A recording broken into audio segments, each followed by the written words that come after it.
सभी भक्तों को मेरा नमस्कार। क्या आपको पता है कि भगवान शिव कौन है, उनके स्वरूप का सही अर्थ क्या है? इस वीडियो में हम आपको यह जानकारी देंगे। संस्कृत में शिव का अर्थ है कल्याणकारी या शुभकारी। शिव अर्थात सी प्लस वै। शिव का अर्थ होता है पापों का नाश करने वाला और वै देने वाला दाता। यजुर्वेद में शिव को शांतिदाता बताया गया है तथा तंत्र साधना में विधि भैरव का नाम से भी जाना जाता है। शिव को दो कार्य है, एक वो स्थूल रूप से व्यक्त किया जा सकता है, दूसरा वह जो सूक्ष्म रूपी शिवलिंग के रूप में जाना जाता है। शिव का नाम शंकर के साथ भी जोड़ा जाता है, जैसे कुछ लोग कहते हैं शिव शंकर भोलेनाथ। इस तरह अनजाने में कई लोग शिव और शंकर को एक ही सत्ता के दो नाम बताते हैं, परंतु दोनों की प्रतिमाएं अलग अलग आकृति की होती है, जिन्हें शंकर को हमेशा तपस्वी रूप में दिखाया जाता है, जबकि कई जगह भगवान शंकर को शिवलिंग का ध्यान करते हुए दिखाया जाता है। शिव ने सृष्टि की स्थापना, पालना, विनाश की, विष्णु और महेश नामक तीन सूक्ष्म देवताओं की रचना की है। इस तरह शिव ब्रह्मांड के रचयिता हुए और शंकर उनकी रचना भगवान शिव को महादेव कहा जाता है। इसके अलावा शिव को 108 दूसरे नाम से भी जाना जाता है और पूजा जाता है। भगवान शिव की जटाएं अंतरिक्ष का प्रतीक है और चंद्रमा मन का प्रतीक है और इन्हीं से गंगा का अवतरण भी हुआ है।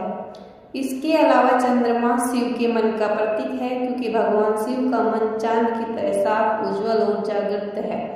भगवान शिव की 3 आंखें, इसलिए इन्हें त्रिलोचन भी कहा जाता है। ये 3 आंखें और 3 गुण सत्व, रजस और तमस है। 3 काल हैं, भूतकाल, वर्तमान काल और भविष्य काल। 3 लोक हैं, स्वर्ग, पृथ्वी, पाताल। ये 3 लोकों का प्रतीक है। भगवान शिव के गले में सर्पहार है। इसका अर्थ वो ये संदेश देते हैं कि प्रेम भाव होने पर भयंकर से भयंकर शत्रु को भी अपने गले का हार बनाया जा सकता है। त्रिशूल का अर्थ है कि भगवान शिव का प्रमुख अस्त्र है, जिससे वे दुष्टों का अंत करते हैं। इसके अलावा त्रिशूल भौतिक, दैविक, आध्यात्मिक इन तीनों तापों को भी नष्ट करता है। शिव के एक हाथ में हमेशा डमरू रहता है, जिसे तांडव नृत्य करते समय बजाते हैं। शिव के डमरू की दमदम से नद उत्पन्न है। नद उत्पन्न अर्थात जो सृष्टि के प्रारंभ में उत्पन्न हुआ था। भगवान शिव के गले में मुंडमाला है, जो इस बात का प्रतीक है कि शिव ने मृत्यु को अपने वश में कर रखा है। शिव अपने शरीर पर बाघ की खाल पहनते हैं, क्योंकि बाघ हिंसा और अहंकार का प्रतीक माना जाता है।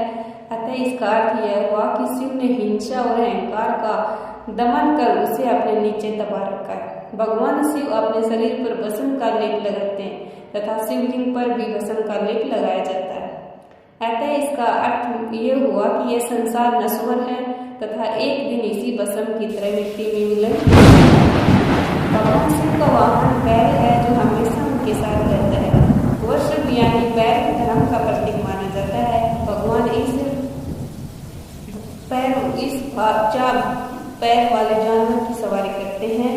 बताते हैं कि धर्म अर्थात कर्म और मोक्ष उनकी कृपा से ही मिलते हैं। इससे हमें पता चलता है कि उनका रूप विराट और अनंत है, महिमा अपरंपार है तथा उनमें ही सारी सृष्टि समाई हुई है। ओम नमः शिवाय।